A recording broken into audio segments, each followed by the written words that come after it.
Okay, moving on with Part C, measuring volume. Well, this is the section about accuracy, graduated cylinders versus beakers versus flasks.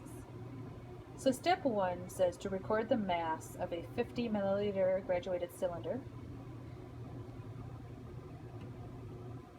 So here we go. Record this mass on your data page. It's 65.846 grams. And now step 2, use the markings on the cylinder to measure 40 milliliters of distilled water. So I'm going to add water. There's 1 drop of food coloring in it just to make it easier to see. And we'll just add enough water to get this up to 40 milliliters.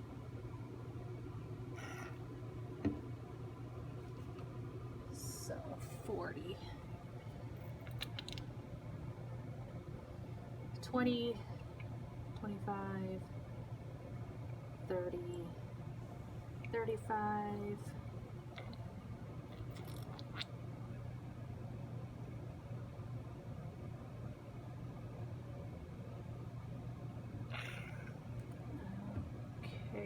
40 milliliters in our graduated cylinder.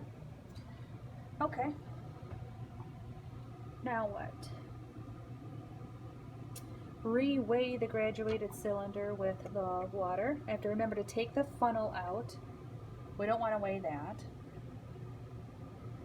So the cylinder with the water has a mass of 105.742 grams. Now it says to calculate the mass of the water. So with your amazing math skills, I'm sure you can handle that and fill in your data chart. And we're to repeat this now with a 50 milliliter beaker. Okay.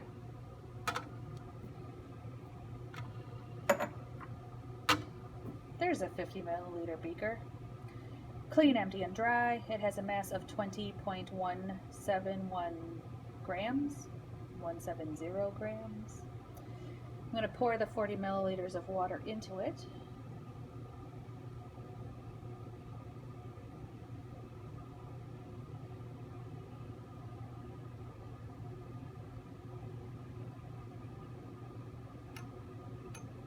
That last drop. Okay.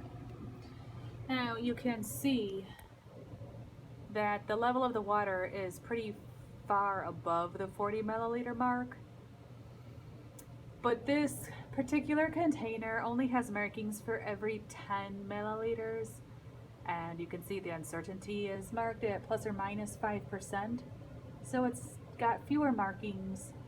They're farther apart. The uncertainty is a little higher. This is not the most accurate vessel for measuring volumes. It's just a handy container that tells you approximately what's in there. Now with the water in it, this has a mass of 67.955 grams. Record that on your data sheet, and away you go with the math. And we repeat this one more time with a flask. So that's a little glass container with a narrow neck. Clean, dry, and empty. It has a mass of 38.604 grams. Put the water in. Now it's in the beaker.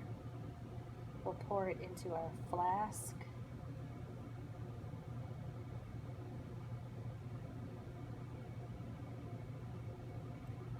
Shake that last drop out.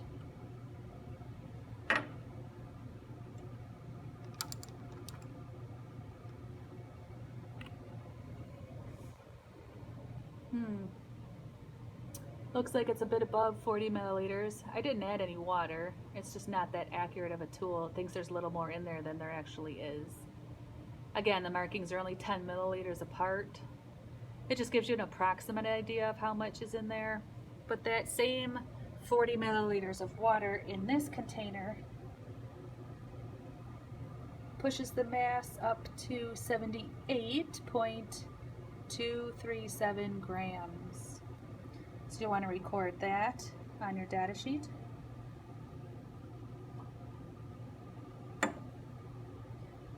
And the rest is math. You can finish that on your own.